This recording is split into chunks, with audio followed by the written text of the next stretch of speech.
Kính thưa chư quý vị, chương trình được liên tục đến bài Từ giảng làng Nhân Nghĩa. Bài này Đức Giáo Chủ viết tại Nhân Nghĩa, Xà No, ngày rằm tháng 6 năm Canh Thìn. Trân trọng kính mời chư quý vị cùng lắng nghe. Nam mô A Di Đà Phật. Kể từ 18 tháng 4 canh thành lưu trừ thiện từ tới đây, cho làng Nhơn nghĩa biết thầy đem truyền mối đạo tháng mấy chỉ chừng. Nay vì thời dân chuyển luân ở trong cõi tạm đã từng đổi thay,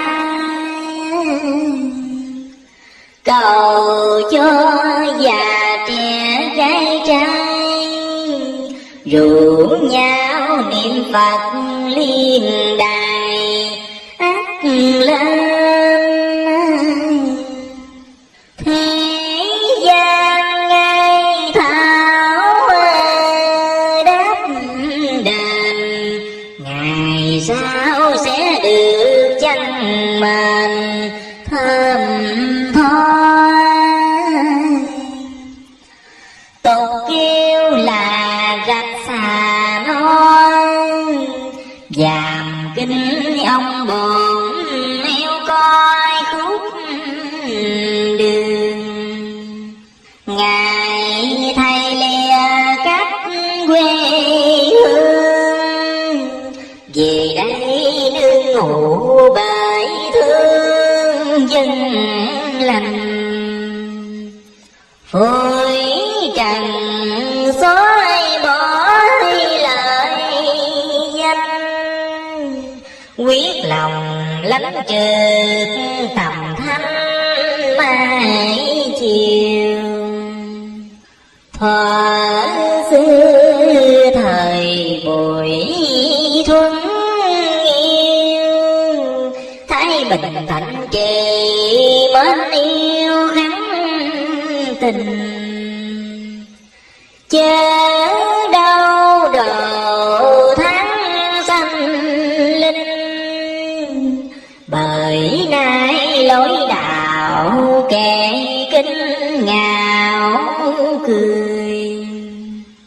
Lo cho mình được đẹp tươi, phụ vàng nghĩa cả lại cười Phật tiên.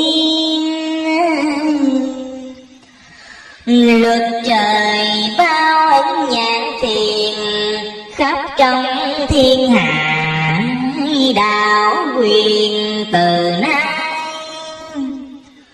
ra đi để lại một bài, cho trong bốn đạo hôm ai rèn lòng.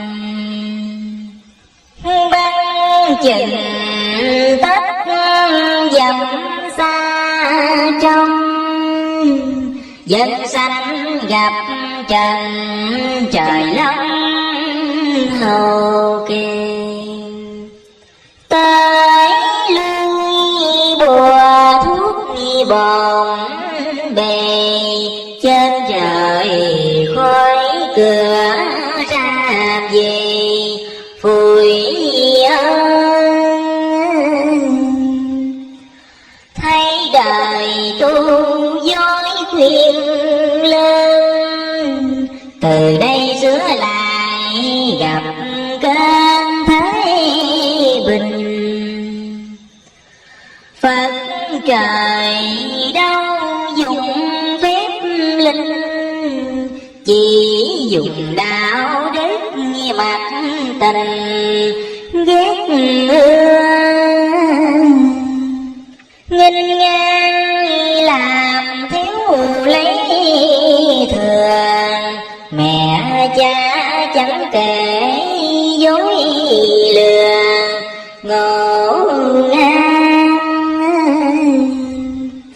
Ngày nay mới đến Phật đàn, niệm một tiếng Phật đòi an bình liền.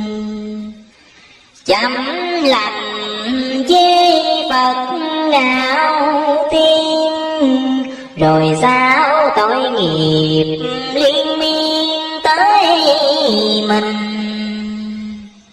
Dương trần phúi trọng bằng khinh, mạng lo đôi mất cầu vinh thân Phật. Biết sao đầy được tối tham, không ngăn không đáy càng làm không kiên. Mỉa mai đến kẻ tu hiền, làm cho thọ chí mới giấc nồng. Gặp đời bụng dạ gai trong, nên còn khổ sở trời đông túng nghèo. Nhìn dân vượt thắt gan teo, ráng tập gãy cừu mà leo qua bờ. Nếu không gặp cảnh bơ vơ, xuồng ghe chẳng có bến bờ cùng không. Một mai thấy được non bồng, cảnh tiếng rực rỡ mây rồng đẹp thay. Lại thêm thấy chúng Phật đài, không già không bệnh chẳng ngày nào lo. Bây giờ lão lại thuốc đò, đưa qua bến giác dòng to tới nhà.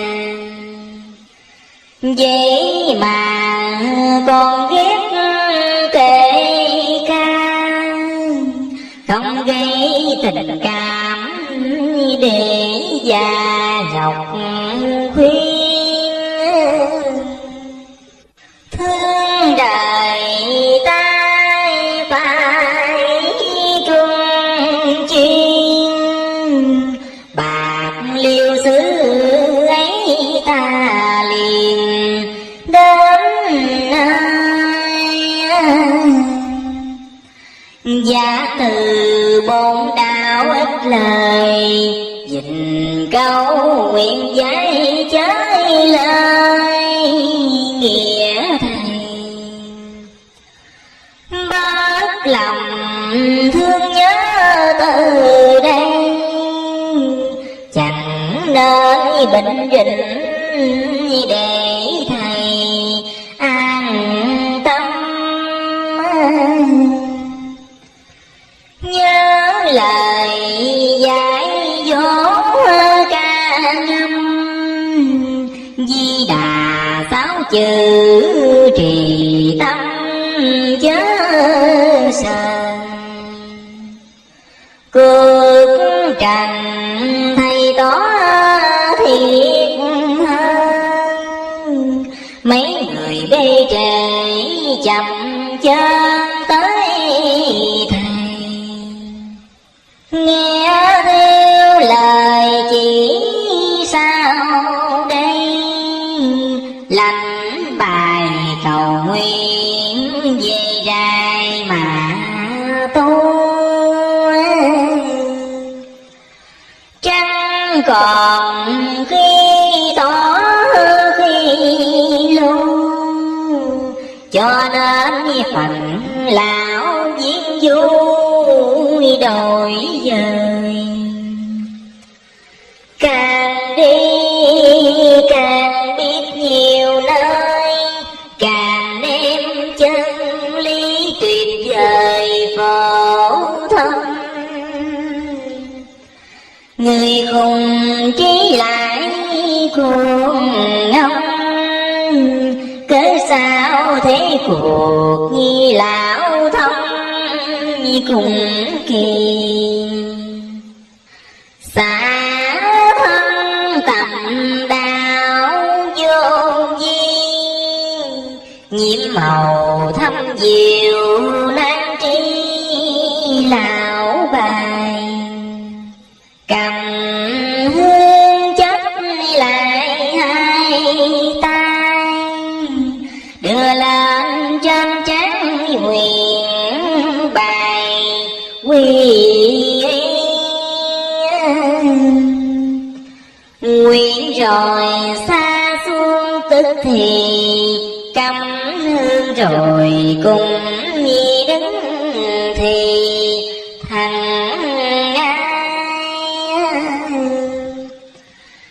đọc qua lời nguyện một bài, lại luôn bốn lại tái dài tông gia. Bàn tay lật ngửa vậy mà chớ đừng lật sắp, vì thầy tái sanh. Đi xa thì phải dặn rành, bàn thông thiên cùng thiết hành như bốn phương đều đọc vậy thì cúi đầu bái tạ từ bi Phật trời.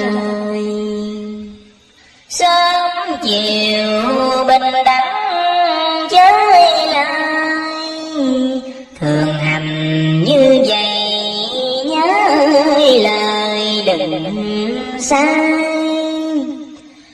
Có đau xem thuốc bài bài, tâm thành cầu nguyện ngát nay bình lành.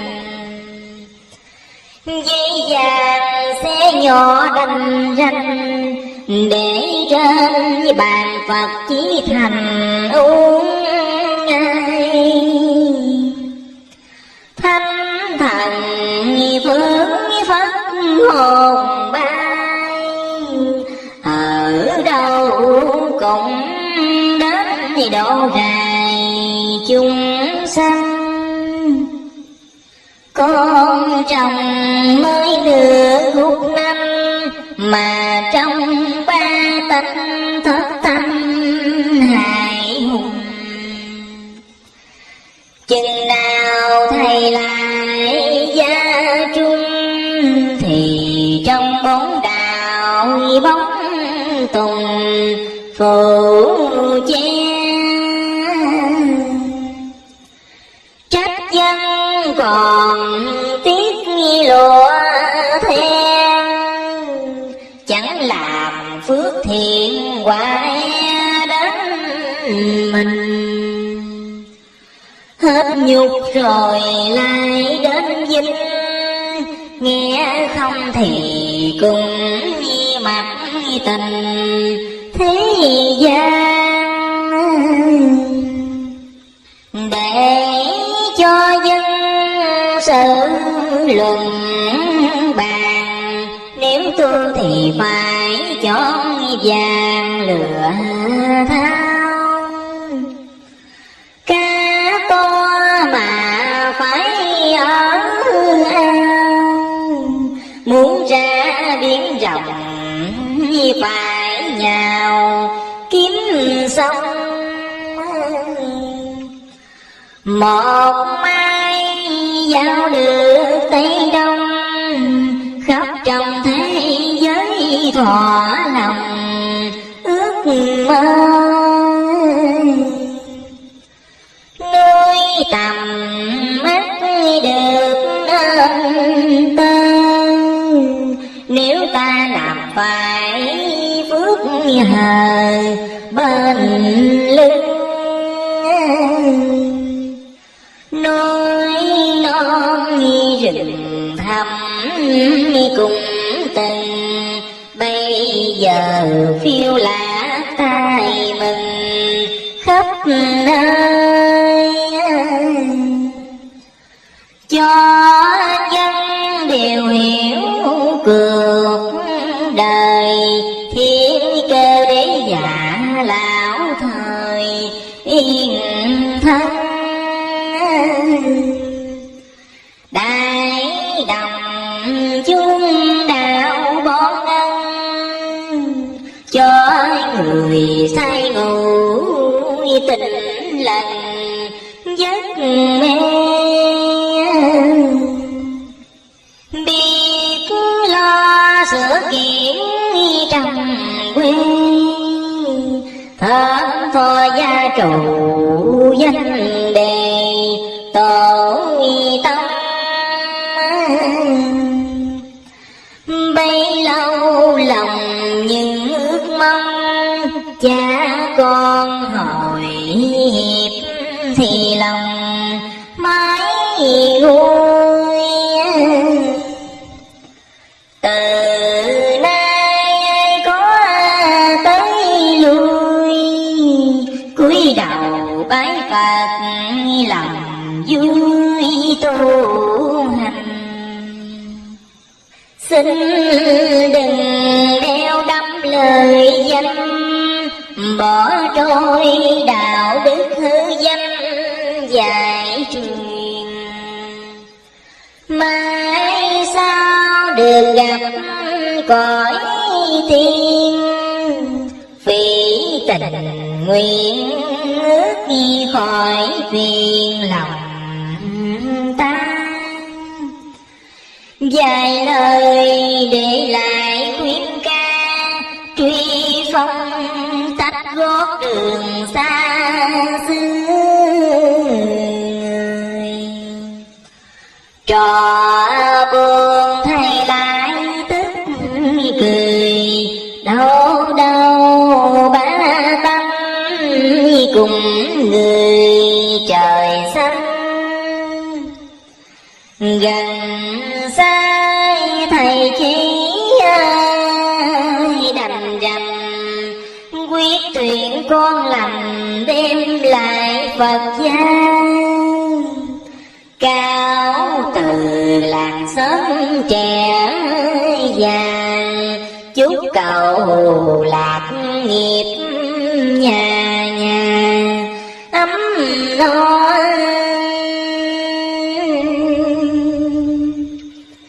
Nam mô A Di Đà Phật. Nam mô A Di Đà Phật. Canh Thìn năm thiệt là rồng, từ ngày mương sát trần hồng đau lai. Tháng năm kỷ mão đứng đây, khắp trồng ba tánh gặp bài sấm kinh.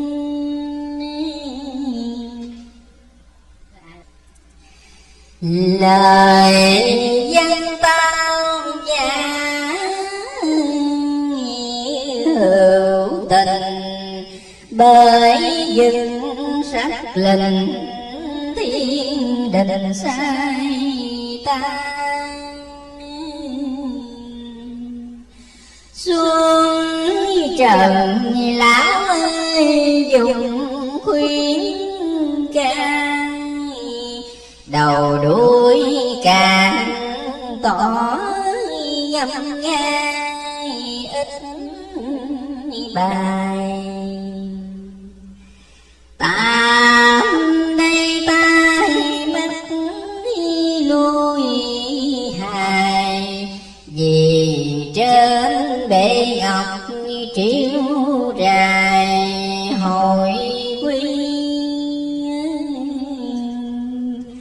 Không đành tất gót ra đi, nên dùng lời lẽ từ thầy bá gia. Em đường lối nào xa, muốn cho khỏi khổ xét qua lời truyền. Dẫu xưa nói tích thánh hiền, thương trần mừng sắc bút liền ra cơn. Ngay trong ba tánh ngẩn ngơ, nay thầy xa tới bao giờ một mình. Cầm trong hai chữ nhục dinh, xưa nay thiên hạ kể kính ít dùng.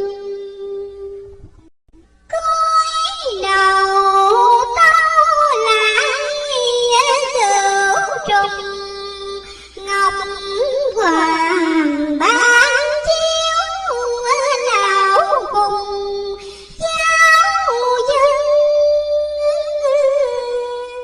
Cái trai lớn nhỏ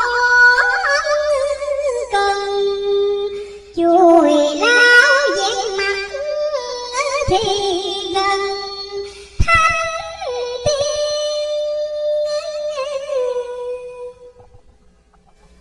Tây phương đua nở hoa liên, chờ người hữu phước thiện duyên từ hoa. Nhân cùng bốn đạo gần xa, ta về âm cảnh thiết tha tâm tràng. Đời nay ca nghênh ngang, chẳng kiên lời lẽ Phật đàn tử bi. Lan tâm trắc nết vô nghị, nhỏ không biết nể kính gì bề trên.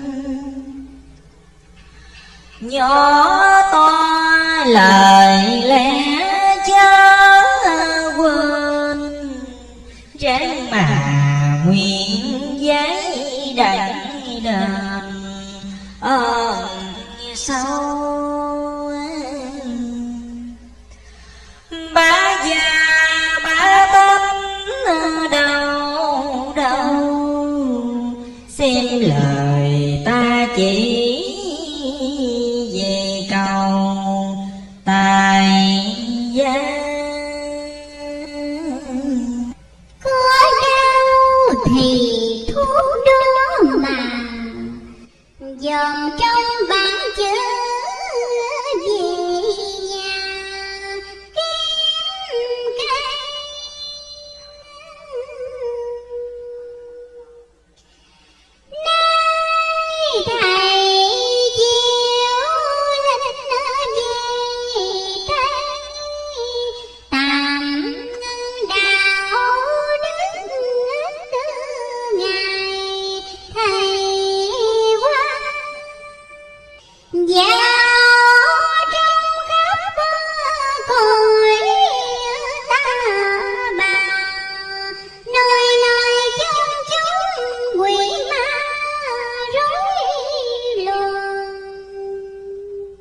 chữ rằng nhân thiện chi năng, giàu cho tài trí cùng mang nở trần.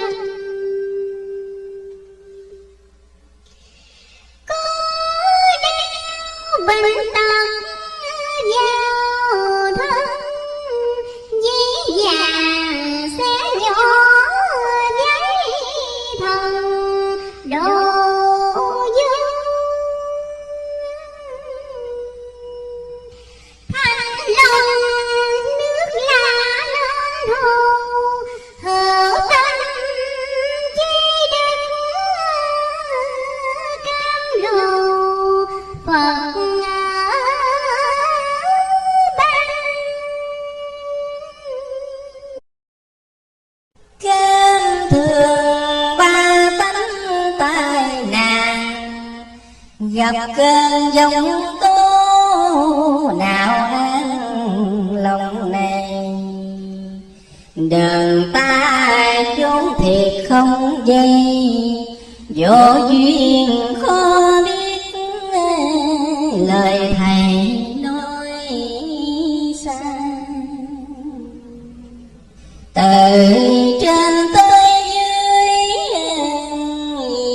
thuận hòa, hãy hơn châu báo ngọc ngài giàu sang.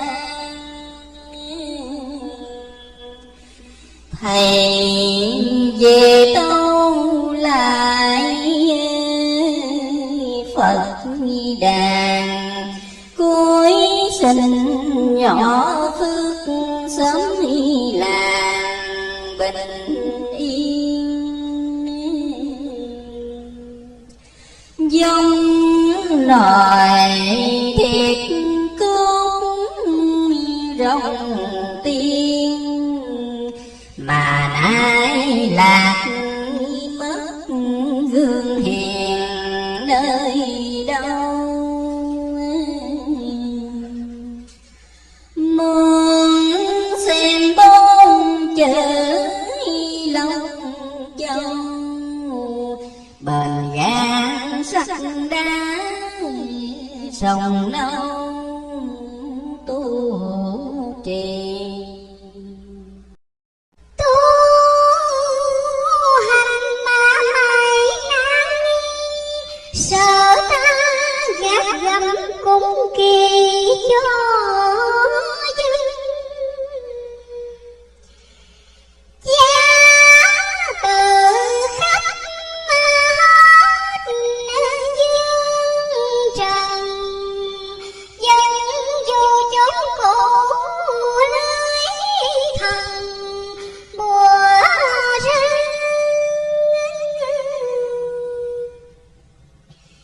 Non cao nhiều thứ cao xa, trừ loài độc địa mới là yên thân.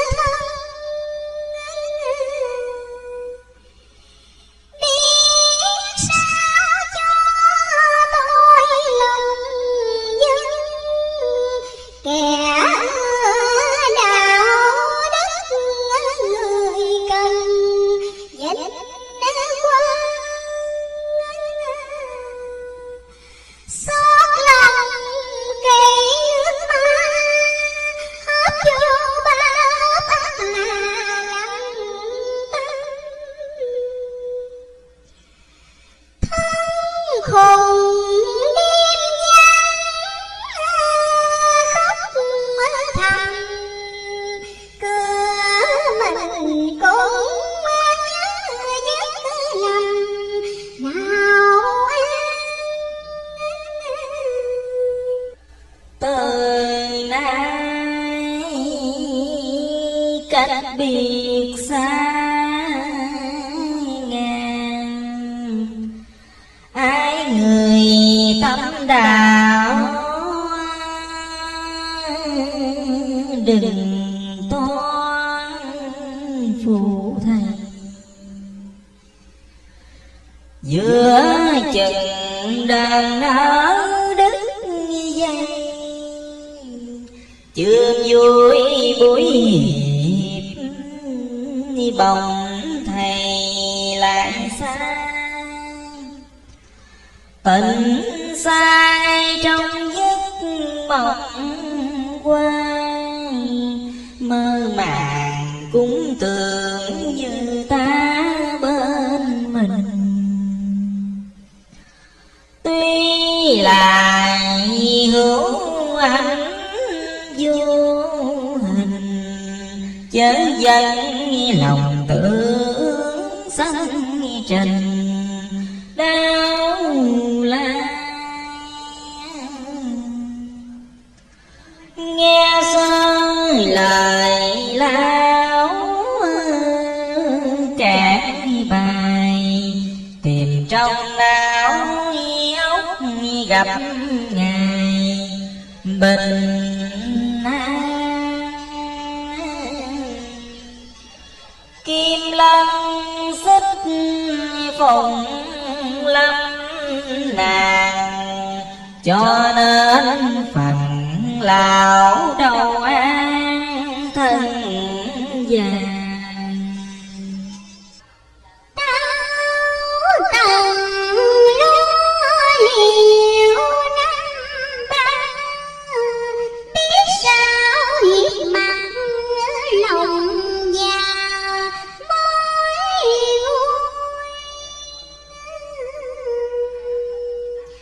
Mặt ngoài gương gạo bài vui, chớ trong tim phổi rối nổi như tơ.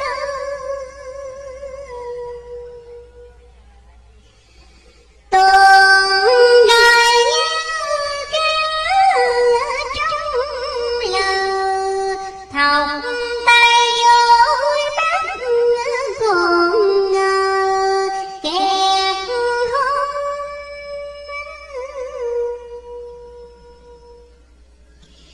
Bao nhiêu tâm nào góp đông, dặn dò kỹ lưỡng chánh lương khắp cùng. Chừng nào tôi được hết khung, thì là dân sự còn dùng là